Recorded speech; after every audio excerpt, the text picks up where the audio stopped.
She introduced her boyfriend and his child as her new family, while standing in a house she didn't know wasn't hers. She never knew what her dad signed for me years ago. The autumn wind whispered through the fallen leaves on our porch that Friday evening. A cold front had just moved in, covering our suburban sanctuary with the first real chill of the season. I sat alone in the living room, the TV casting its blue glow across the space. Background noise more than entertainment. Upstairs, Julian was studying the occasional creaking of his desk chair, the only reminder I wasn't completely alone in the house. There's a particular emptiness to rooms when Camilla is away on business. It's not the absence of sound, it's the absence of anticipation. No footsteps to listen, for no keys, jingling at unexpected hours, just the steady rhythm of a house on autopilot. I'd grown accustomed to this feeling over the past 5 years.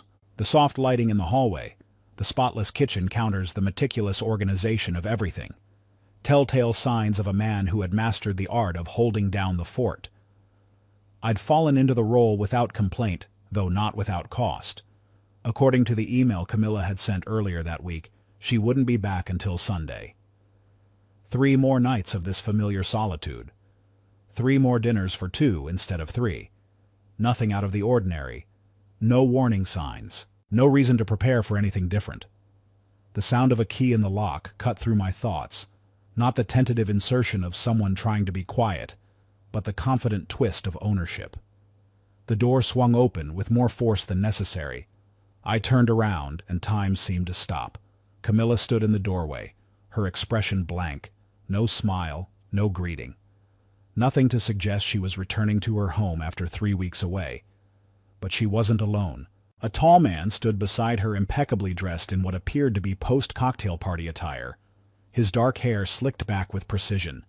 Brandon Wells, though I didn't know his name yet. His posture radiated confidence bordering on arrogance. And then I noticed the little girl, no more than 5 years old, with soft curls framing her face, clinging to Camilla's hand as if she might get lost otherwise.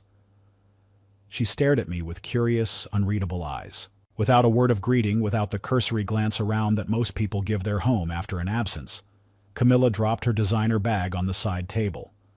She reached inside, pulled out a thick manila envelope, and tossed it onto the coffee table in front of me. "Sign these, then leave tonight." Her voice was cold, clinical, as if delivering instructions to a subordinate. The man, Brandon, stood with his arms crossed, a smirk playing at the corners of his mouth. He was watching me with the detached interest of someone observing an opponent's final moves in a game they've already won. The little girl, Ava, I would learn, clung to Camilla's skirt, her eyes never leaving my face. We'd never met before yet. Here she was, a silent witness to the dismantling of my life. I froze for several seconds, my brain struggling to process the words "divorce" and "leave tonight" that stared up at me from the papers. The surreal quality of the moment made it hard to breathe. Julian's footsteps on the stairs broke the silence. He'd come down just in time to hear Camilla's demand, his phone still in hand, his eyes wide with shock. Camilla glanced at him for less than 2 seconds before looking away, dismissing her own son as if he were nothing more than an unimportant piece of furniture. "Camilla," I managed to ask quietly, "what is this? Who is this man and the child?" "This is Brandon," she replied with robotic detachment. "His daughter Ava. This is my future." "What about Julian?" I asked. "Don't you think about him at all?" She exhaled sharply, then nodded to Brandon, giving him silent permission to go upstairs. With casual entitlement, he placed his hand on Ava's shoulder, and together they walked directly upstairs to the master bedroom. Our bedroom. I noticed something that intensified the unreality of the moment. Camilla had no suitcase with her. This wasn't a visit. She had already moved back in permanently. With Brandon, Ava carried a small backpack and a stuffed bear. Not the overnight bag of a child making a brief stop, but the essentials of a child moving in. Julian's fingers tightened around his phone. I could see them trembling slightly.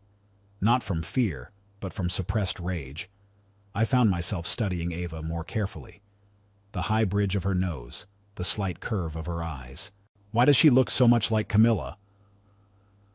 The thought formed before I could stop it. I did some quick mental math, 5 years old. That would mean she was born right around the time Camilla began taking those unusually long business trips I watched, as Brandon led Ava up to our bedroom, and I felt like I was being forcibly evicted from my own home, without anyone bothering to ask my permission. But what chilled me to the bone wasn't just the betrayal. It was the growing suspicion that Ava wasn't simply Brandon's daughter, but something far more complex, a deeper deception than I was ready to face. After the initial shock, we moved to the living room. Camilla sat across from me, arms folded across her chest. The tension in the air was thick enough to slice. She spoke with the practiced precision of someone who had rehearsed these lines many times before. "Daniel, you've become a burden," she said flatly. "You write under a name no one knows. You stay home playing house husband like some invisible man. I need a real man in my life." She didn't stop there. The words flowed from her mouth with calculated cruelty. "You're nothing but a parasite," she continued.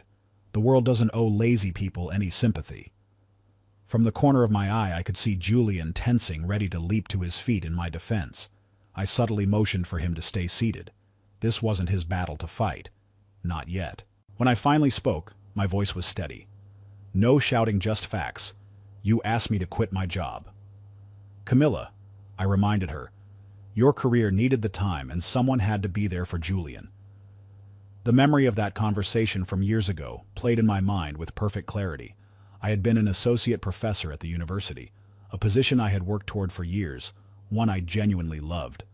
I had sacrificed my reputation and career to keep our family intact. "If I'm such a failure," I said, meeting her gaze, "then why did your own father give this house to me instead of you?" The question hung in the air, unanswered. The sound of footsteps on the stairs broke the tension. Brandon reappeared, positioning himself next to Camilla, like he was already her official husband. The territorial display wasn't subtle. "You should know when you're beaten," he said with a smirk. "Men like you should learn when it's time to bow out gracefully." I looked him straight in the eyes. A man who destroys another man's family and thinks he's won has never truly won anything in his life. If I expected anger from Camilla at this point, I was mistaken. What struck me was her complete composure, the calm of someone who had been planning this for at least a year. "I've had this planned for quite some time," she said, confirming my suspicions. "The house, the bank accounts, everything has been calculated. You can either leave quietly or lose face in court." A cold realization washed over me. Camilla had been hiding recent bank transfers from me. She'd even changed the password to our joint email account. The pieces were falling into place. This wasn't an impulsive decision, but a calculated strategy. Julian caught my eye, then glanced meaningfully toward the corner of the room where a folder sat on the side table. Bank statements I had hidden away for safekeeping, smart kid. The full picture was becoming clearer. This wasn't simply emotional betrayal. This was a systematic manipulation of assets and reputation constructed over time with Brandon's collaboration. Ava wasn't just the new boyfriend's daughter. She was the product of 5 years of betrayal, and Julian Camilla didn't need him anymore. He didn't fit the new image she was constructing, the perfect family with a successful man and a pretty little girl. Our teenage son was an inconvenient reminder of her previous life. I hadn't shown my hand yet, but Julian was already making his move. He stood up slowly, placed his hand on my shoulder in a gesture of solidarity, then silently placed a gray file folder on the table. I recognized immediately that these weren't my documents. This was something he had prepared on his own. Julian hadn't said a word, but the look he gave Camilla spoke volumes. His eyes measured her, assessing, as if asking, "What exactly are you trying to destroy here, Mom?" For the first time since she'd walked in, Camilla's composure wavered as she looked at Julian. Something passed across her face. Uncertainty, perhaps even a flicker of shame. Then she turned away, missing the look in our son's eyes that seemed to pierce right through her carefully constructed mask. I turned to Julian and whispered, "What did you see?" His eyes never left his mother's face as he replied, "Not what I saw, what I've been saving for a long time." The quiet confidence in his voice surprised me. In that moment, I realized that while I had been running the household, Julian had been watching, learning, and apparently collecting information.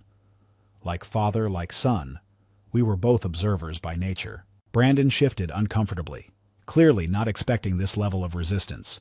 He had walked into our home expecting a quick surrender, a clean victory. Instead, he was witnessing the formation of an alliance he hadn't accounted for. Camilla cleared her throat.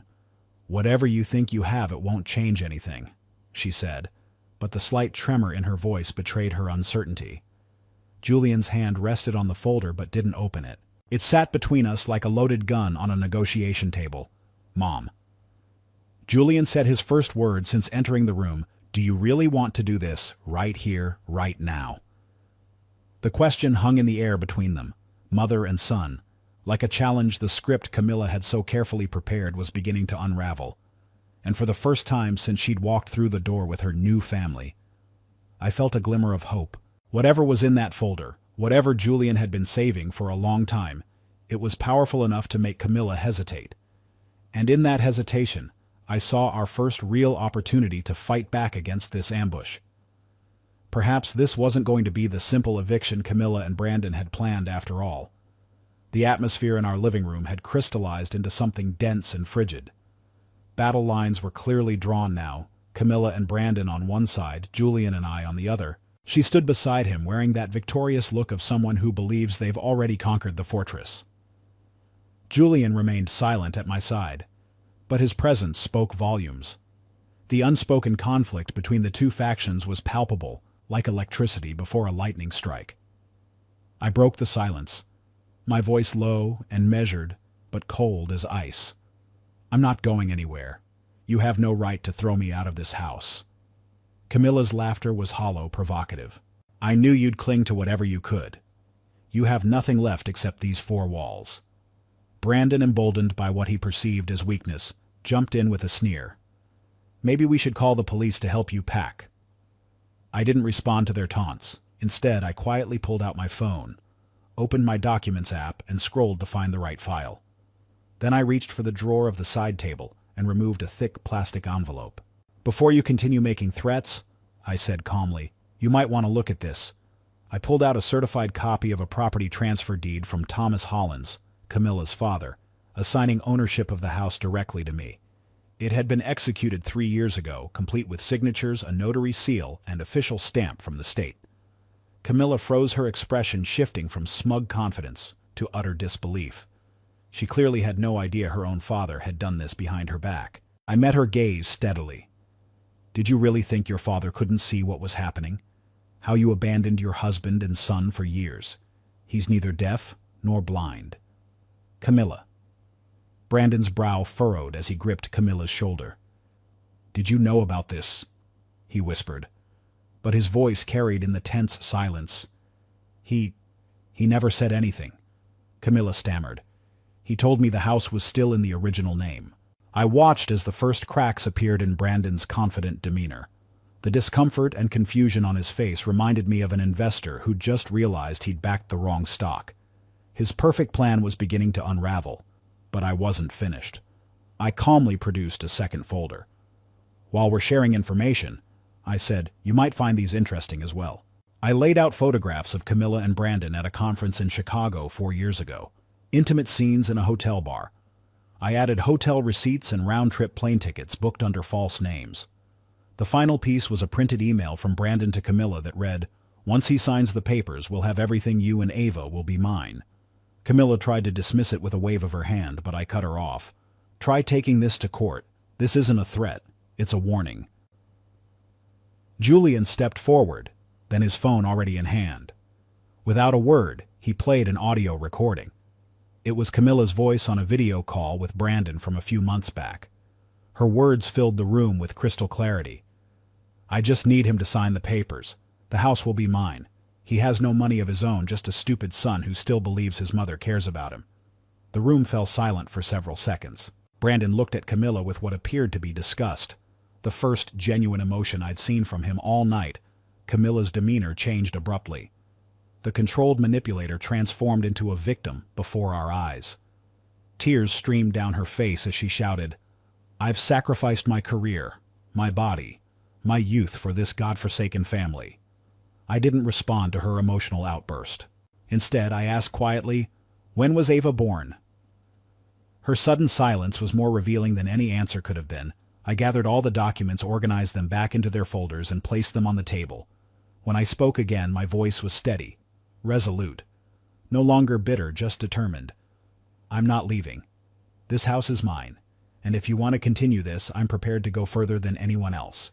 Brandon shifted uncomfortably, the reality of their situation finally sinking in. This wasn't going to be the easy victory they had anticipated. The power had shifted, and they knew it. Julian moved quietly behind us, reaching for the bookshelf. He pulled out a thick, dark blue novel and placed it on the table. The cover prominently displayed the title, The Silent Watcher, by M.J. Clark. "Mom," he said softly, his voice cutting through the tension like a blade. "Do you even know who Dad really is?" Camilla stared at the book, confusion evident on her face. "What is this supposed to mean?" she demanded, but her voice lacked its earlier conviction. "It means," Julian replied, "that while you were busy building your secret life, you missed what was happening right in front of you." I placed my hand on the book. The familiar cover brought a strange sense of calm. This wasn't how I'd planned to reveal my secret, but perhaps it was fitting that it should happen now when everything else was being exposed. M.J. Clark. I said quietly, 3 million copies sold, film rights purchased by Starnest Studios last year, New York Times bestseller for 42 weeks. Brandon's eyes widened as recognition dawned. "Wait, that's the thriller everyone's talking about." "Yes," Julian confirmed, "and Dad wrote it." "That's impossible," Camilla whispered. But her expression revealed she was beginning to believe it. "The Silent Watcher." I said, quoting the title, "The one nobody notices, observing everything that's been me. Camilla, for years, watching, writing, building something while you thought I was just, what did you call it? A burden." The balance of power had shifted completely now. What had begun as Camilla's calculated attack had transformed into her own public unveiling. The secrets she'd kept were now matched by those she'd failed to discover. And as Julian stood beside me, I knew we had only begun to reveal our hand. Time seemed to freeze as Camilla stared at the book, her eyes wide with disbelief. Brandon stepped forward, his brow furrowed in confusion. "Isn't that the bestseller that Starnest Studios is turning into a movie?" he asked, his voice a mixture of skepticism and dawning realization. Julian nodded. "Yes, and my dad wrote it." "That I know," Camilla whispered. "That's not possible." But her voice lacked conviction. I could see her mind racing, reevaluating every assumption she'd made about me over the years. The quiet husband she'd dismissed as inconsequential. "I started writing at night about 5 years ago." I explained, my voice steady. "It was my way of staying sane when you started disappearing for weeks at a time." I told them how I'd chosen the pen name M.J. Clark, submitted my first manuscript with no expectations, just an experiment to see if I could do it. The second book took off. I continued. Then the third became a series. I explained the separate bank accounts, the royalty arrangements, the film rights, all kept under absolute confidentiality. The money had been flowing in for years, all while Camilla believed I was merely keeping house. Camilla stepped back as if physically struck, her lips trembling. You hid this from me. All this time." I met her gaze evenly. I didn't need to share it with someone who chose not to see me. The dynamic in the room had shifted completely. What had begun as Camilla and Brandon's power play had transformed into their desperate scramble to reassess the situation. "But," Camilla stammered, "we're still legally married. It's community property. I have rights." Brandon interrupted, his eyes suddenly alight with hope. "If you wrote it while you were married, that makes it joint assets, correct?" I smiled for the first time that evening and pulled out yet another document, the divorce agreement Camilla had signed 2 weeks earlier without reading carefully. Section 4.2. I said, pointing to the relevant paragraph, "No division of intellectual property. No claims to future financial support. Waiver of all rights to royalties or earnings derived from creative works." Camilla lunged forward, snatching the papers from my hand. She flipped through them frantically, her eyes growing wider with each page. Everything was there. Her signature, notarization, all the official stamps, all legally binding. "You told me everything was taken care of," Brandon shouted at her. "You said I would get a share. You promised." Camilla couldn't form words anymore. She just stood there like a drowning person being pulled into a whirlpool of her own making. Every scheme, every calculation had backfired spectacularly. Julian stood up then and approached his mother. His voice was quiet but cut through the room like a knife. "You never really saw Dad," he said, "and you never really saw me either." Camilla stared at our son, stunned into silence. Julian's words weren't shouted, but they carried the weight of a final judgment. Years of neglect and dismissal had crystallized into this moment of reckoning. I watched as Camilla collapsed onto the sofa, clutching the silent watcher as if it were some kind of lifeline. Almost mechanically, she opened the cover to the dedication page. Her face froze as she read the words inscribed there. "To those who mistake silence for weakness, it is not." And below that, M.J. Clark, Daniel Cross. "This can't be happening," she whispered. Brandon paced the living room, his confident facade completely shattered. "Do you have any idea what you've done?" he hissed at Camilla. "We had a plan. We had everything worked out. I didn't know," she kept repeating. "I didn't know." "That was the point," I said quietly. "You were so busy hiding your secrets that you never noticed mine." I explained how the writing had begun as therapy, a way to process the loneliness of being married to someone who was never really present. What had started as late-night catharsis had evolved into something I never expected. The first royalty check was for $80,000. I said, "I opened a separate account that day." By the third book, I hired an attorney to protect my interests and my privacy. Julian added, "Dad didn't even tell me until I found him writing one night last year. I've been helping with research ever since." Brandon slumped against the wall. So all this time, while Camilla was telling me about her useless house husband, I was building a career that would have provided for all of us. I finished for him, if she had chosen to be part of this family. Camilla looked up, her makeup streaked with tears. "We can fix this," she said, her voice suddenly taking on a conciliatory tone. "We're still family. We can work something out." The abrupt change in tactics was almost comical, from ruthless eviction to family reconciliation in the span of minutes. But it was too late for that. "There's nothing to fix," I said firmly. "You made your choices long ago. So did I." I thought of all the nights I'd sat alone at my desk, pouring my heartache into fiction while Camilla was with Brandon. How those painful hours had transformed into something powerful and redemptive. "The divorce will be finalized next month," I added. "Everything has already been arranged. Your father made sure of that." The mention of Thomas Hollins seemed to deflate Camilla further. The realization that her own father had sided with me was perhaps the most bitter pill to swallow. Julian picked up his phone again, swiping to a photo.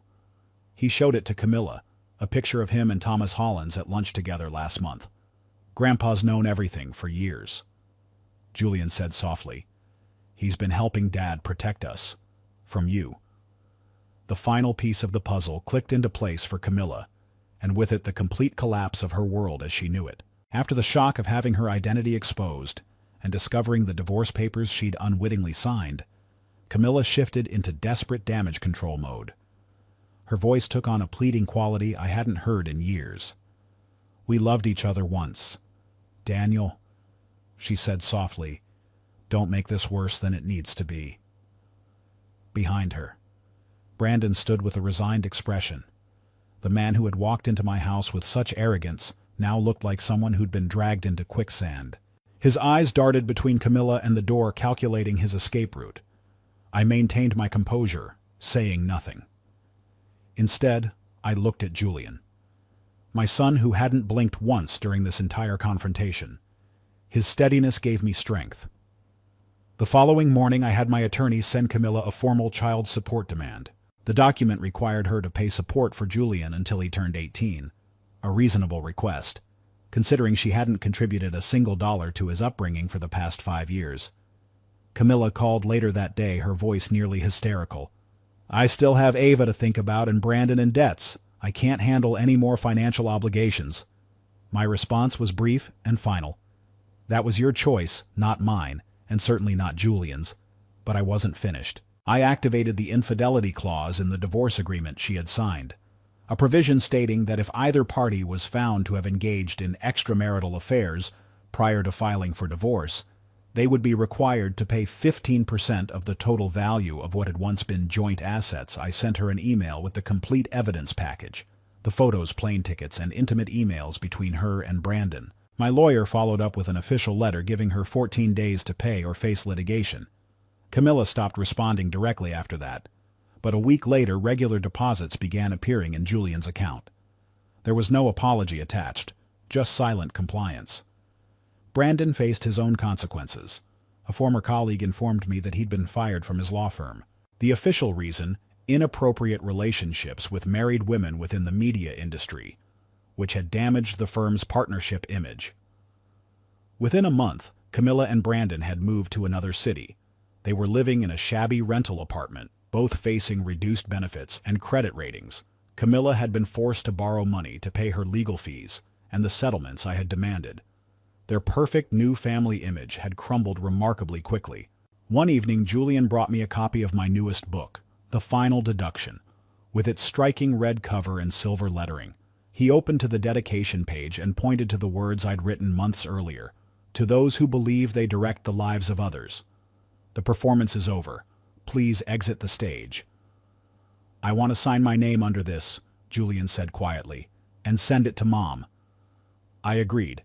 We mailed the book by express delivery, no message included. The dedication would speak for itself. 3 days later, Camilla called. Her voice sounded drained, almost lifeless. "I know I was wrong," she admitted, "but I don't have anyone else to ask. Ava is starting first grade soon. Do you have any advice?" I felt nothing as I replied, "You have Brandon ask him." Then I hung up. No further words needed. That evening, Julian and I sat on the porch together. He opened his phone and stared at his contact list where his mother's name was noticeably absent. "I used to think I could forgive her someday," he said, "but now I feel relieved that I don't have to anymore." I remained silent. We sat together in the soft yellow porch light, like two people who had won a battle without firing a single shot. The days that followed had a strange, peaceful quality. Life continued, but with a newfound clarity. Julian focused on his college applications while I worked on my next novel. The house that had once been a battleground felt like a home again. I received occasional updates about Camilla and Brandon through mutual acquaintances. Their relationship had begun to deteriorate almost immediately after they left. The fantasy of their perfect family had evaporated when faced with financial struggles and the reality of raising a child together under stressful circumstances. Brandon had started blaming Camilla for their situation, for not reading the divorce papers properly, for misleading him about the house ownership, for not knowing about my success as an author. The fairy tale he'd been promised had turned into a nightmare of debt and diminished status. Camilla attempted to rebuild her career, but found that doors were closing. Her professional reputation had suffered, and former colleagues were hesitant to work with someone who had demonstrated such poor judgment. The woman who had walked into our house with such confidence was now struggling to maintain even the basics of her former lifestyle. I felt no satisfaction in their misfortune, only a sense of natural justice. They had plotted to strip me of everything: my home, my dignity, my relationship with my son. Instead, they had lost everything themselves. One morning I received a thick envelope from my publisher. Inside was an advance copy of the special edition of The Silent Watcher, along with news that the film adaptation was moving into production. Julian picked it up, examining the embossed cover with pride. "You know what's ironic?" he said. "If Mom had actually paid attention to you all these years, she would have been part of all this success." "Some people are so focused on what they think they want," I replied, "that they destroy what they actually have." I thought about Ava occasionally, the innocent child caught in the middle of adult deception. I sent her birthday cards each year, unsigned with no return address. She would never know they came from me, but it felt like the right thing to do. As for Camilla, the woman I had once loved, she had become a character in my past, like someone from one of my novels, a cautionary tale of ambition, without conscience, of betrayal that ultimately circles back to its source. I woke up early one morning, golden sunlight streaming evenly through the kitchen blinds. For the first time in months, I felt completely at peace as I padded barefoot across the cool tile floor. This house, once a battlefield, had finally returned to being just that. A home. I made coffee and set my writing notebook on the table. Minutes later, Julian shuffled into the kitchen, his hair mussed from sleep, wearing his favorite worn hoodie. The familiar rhythm of our mornings had returned this time, with a genuine sense of tranquility that had been missing for years. Big day. I asked, sliding a mug of coffee toward him. College application deadline, he said, but didn't seem worried. Professor Reynolds already sent in his recommendation. Julian had been working on his portfolio for months, applying for creative writing scholarships. 2 weeks later, we received the news he'd been awarded a substantial merit scholarship to a top 50 national university. I continued writing as M.J. Clark, my true identity still known to only a handful of people. I preferred it that way. The quiet anonymity that allowed me to observe the world without being watched in return. The final deduction was nominated for a national literary award, and the production company signed a contract for an extended television series based on my earlier books. The success was gratifying, but what I valued most was watching Julian develop his own voice as a writer. Occasionally, news of Camilla and Brandon reached us. A mutual friend mentioned that Camilla had submitted her resume to one of her old media companies only to be rejected due to personal controversy affecting brand ethics. Her professional reputation, once pristine, had been irreparably damaged. Brandon had apparently tried to leverage my name, claiming insider knowledge about M.J. Clark, to approach investors for a dubious venture. He was now facing litigation for fraud. Ava, innocent in all of this, was caught in an unstable environment.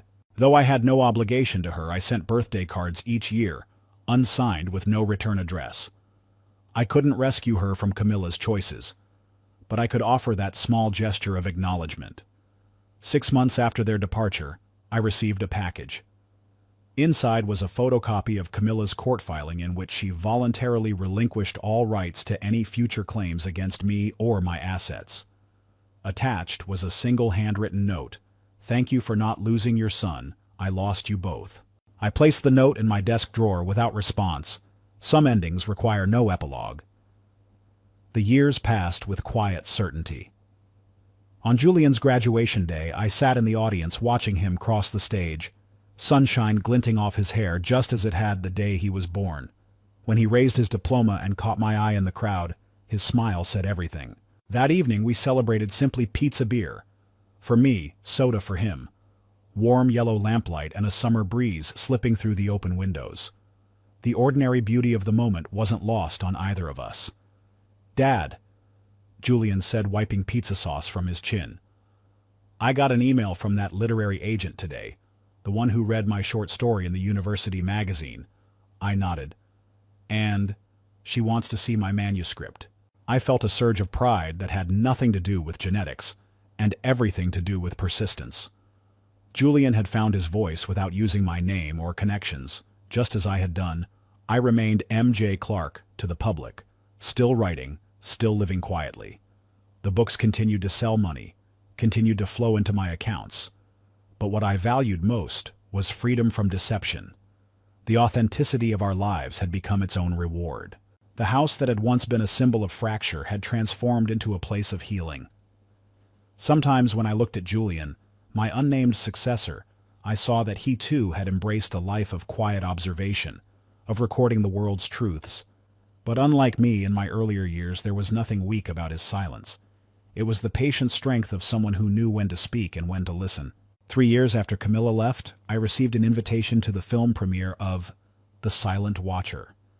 I declined politely Julian, and I watched the red carpet coverage from our living room, sharing popcorn and commenting on the actors' interpretations of characters I'd created during those lonely nights. Do you ever miss her? Julian asked unexpectedly. I considered the question carefully. I miss who I thought she was. I finally answered, but that person never existed. He nodded, understanding completely. Sometimes when I'm writing late at night, I think about how differently everything could have turned out. If Camilla had walked into our house that Friday evening with honesty instead of ambush. If she had seen the value in what we'd built, instead of chasing some fantasy of perfection with Brandon. But then I remember that alternative story was never hers to write. Camilla thought she could rewrite my life story with herself as the editor, cutting and pasting the parts that suited her narrative. But she forgot one crucial detail. I was the writer, and I wrote the ending.